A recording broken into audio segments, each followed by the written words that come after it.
Sejam bem-vindos. Você guerreiro de todo o Brasil, de todo o mundo. Aqui é o... Travou as portas. Aqui é o canal Raiz Tricolor, no seu modo carnaval. Só vou gravar vídeo dirigindo porque estou no retiro da igreja. Lá não tem, onde é esse sítio agora, não tem sinal de telefone. Só que eu que venho comprar os pães. Ó, os pães aqui. Então eu tenho a oportunidade de vir aqui em Itanguá, ou sítio em Itanguá. E aí subo um videozinho de manhã, a gente trocando a ideia ali. Eu já dei uma atualizadazinha nas notícias, não consegui ler muita coisa, até porque vou parar ali na frente, vou gravar dirigindo não, tá? Não que o trânsito de Itanguá seja caótico, né? Mas até para poder concentrar um pouquinho melhor, vou parar ali na frente para poder a gente conversar 100%. Só que, então assim, eu vou gravar, dei uma atualizadazinha nas notícias, tenho opiniões sobre as notícias que estou falando aqui. Como eu sempre falo, eu vou te atualizar da notícia. Você que, pô, chegou aqui e não tá sabendo de nada, você vai ficar sabendo de alguma coisa, você pode ficar tranquilo. Você ficar sabendo da notícia.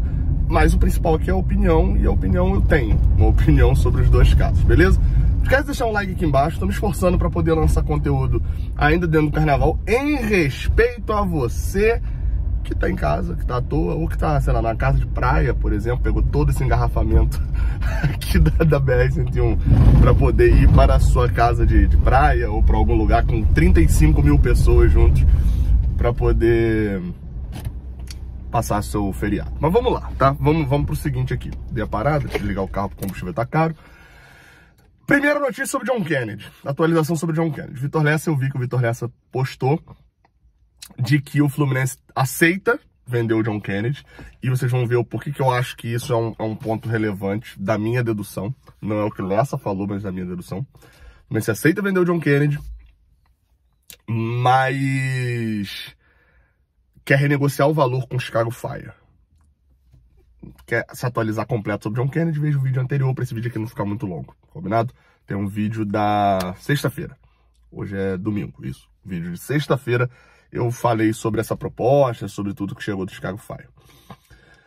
Bem, então assim, a minha opinião, eu acho que eu falo isso no vídeo de sábado aqui no canal sobre o John Kennedy, mas destrincho um pouco mais lá na live do canal 20, na sexta-feira.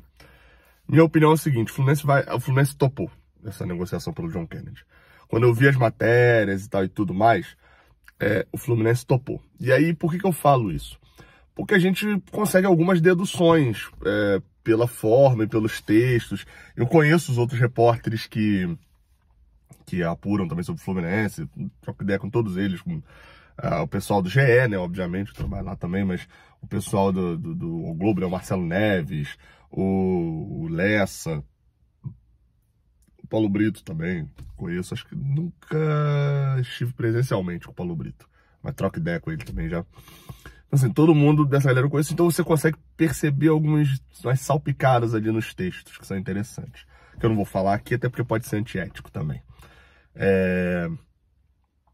Mas na sexta-feira, quando eu vi a forma como estavam escritas as matérias, eu chego a falar isso na live do canal 20. Falo, olha, eu acho que tá muito engatilhada essa venda e talvez esteja uma coisinha ou outra ali em relação a valores. Pra mim, tá nessa, assim. Eu cheguei até depois de mandar uma mensagem pro Fio e falar, cara, pra mim, pela forma como estão feitos os textos e tal, parece que a informação foi passada, assim, quando apuraram internamente, talvez tenha sido aquela, olha, eu não garanto, não garante não. Tá bem encaminhado aí o negócio. Chutando, tá? Tô chutando total aqui, é a opinião, como eu falei. Então eu acho que essa do John Kennedy tá nessa aí, de aumentar, botar um bônus, alguma coisa, pra poder fechar o negócio.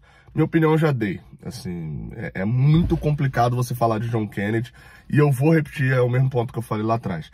Ah, Gabriel, você tem que entender. Não, John Kennedy, ele recebeu várias chances. Teve alguém que falou bem assim, até no outro comentário, quando eu falei que John Kennedy era um garoto problema, e que você tinha, só ele poderia responder se ele ia jogar bola esse ano ou não, porque o futebol não era igual antigamente mais. Todo mundo tem razão quando fala isso. Ah, não se faz mais futebol como antigamente. Sim, exatamente, não tem. John Kennedy é um jogador que no Fluminense teve muitos problemas, tá voando na Ferroviária sem problemas. Mas só o próprio John Kennedy é quem pode responder se ele aqui no Fluminense, quando voltar pro Rio de Janeiro, voltar pra companhia de Wallace, que é daqui que está lá, inclusive, o Wallace. Mas que era sua parceirado. O Wallace tá no Fluminense ainda. Quando voltar para as amizades, voltar para isso tudo, se ele não vai despirocar de novo, desculpa a palavra aí, né? Mas não vai fazer tudo de antigamente. A gente tá rasgando 2 milhões de dólares, né? Então, 3 milhões de dólares, perdão. Né? Não que tudo vá pra gente, mas vocês entenderam. O Fluminense ficaria ali com cerca de 1 milhão e 200 mil, 1 milhão e 300 mil, né, do Chicago Fire nesse valor original.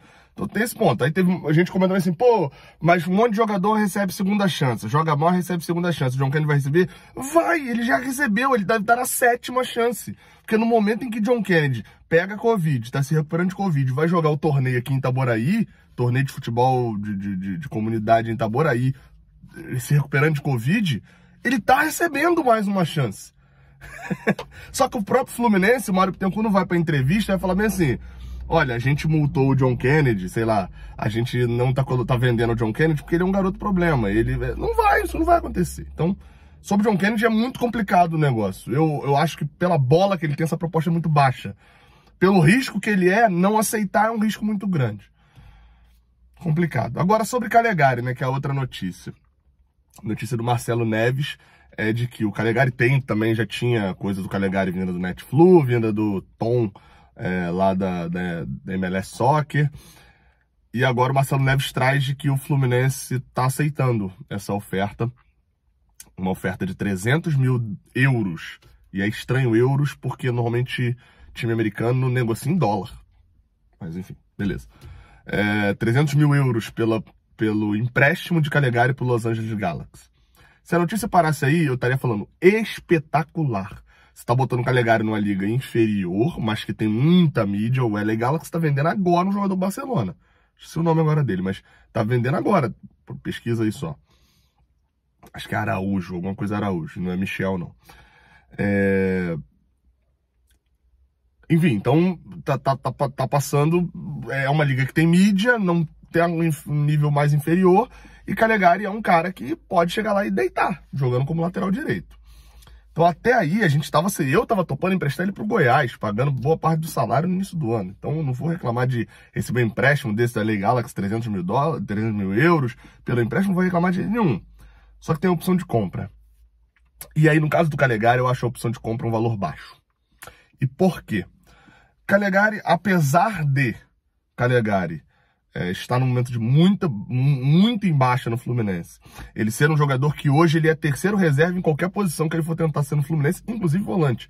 Porque, na teoria, hoje ele estaria até atrás do Lima, do Martinelli, do André. E se você considerar que, não, Gabriel, mas ele é primeiro volante. Tá, o primeiro volante hoje, o primeiro titular é o André, o reserva é o Martinelli. O Martinelli é melhor primeiro volante hoje que Calegari. Mas Calegari jogou bem. Jogou, eu concordo. O melhor Calegari que a gente viu talvez tenha sido os minutos dele de volante. Mas ele não é volante, né? Talvez tenha sido volante, mas não é. Ele não é. Ele não joga como volante. E aí,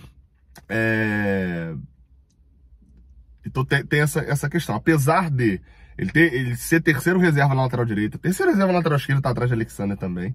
Apesar disso tudo, dá pra gente considerar que, mesmo com esse início de ano ruim, tá ligado? Meio fora dos planos, não seria o momento ideal de venda. Acho que não seria o momento ideal de venda.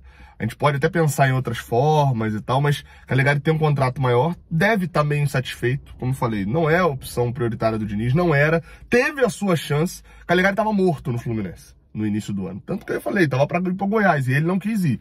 Dá a impressão até de que quando ele recusou o Goiás, o Mário Bittencourt vira para ele e fala assim, então você manda seu empresário lá buscar uma proposta para você e trazer para cá, que chegando aqui, a gente decide se aceita ou não. Mas manda ele trazer uma proposta boa que você sai. Agora, se ficar trazendo proposta merda e você não quiser ir, a gente traz a proposta, você não vai jogar também. Vai ficar complicado. E ele trouxe uma proposta dos Estados Unidos, que o Calegari provavelmente quer ir, né? Deve ser bom, enfim, todo um contexto ali lá nos States. Agora, tem esse ponto aí no final. Eu acho o valor de 2 milhões... não falei, acabei não falando, né? 2 milhões de euros. A opção de compra do Calegari. Então é de 300 mil euros pelo empréstimo e 2 milhões de euros a opção de compra. Se ele for bem na LA Galaxy, a LA Galaxy paga os 2 milhões de euros e ele é da LA Galaxy. Aí eu achei baixo. E o Calegari é muito novo. Tem quase 100 jogos pelo time profissional com 20 anos, isso é muito destacável. E eu acho que o potencial é baixo, assim, o potencial valor, né? Pro potencial dele é baixo.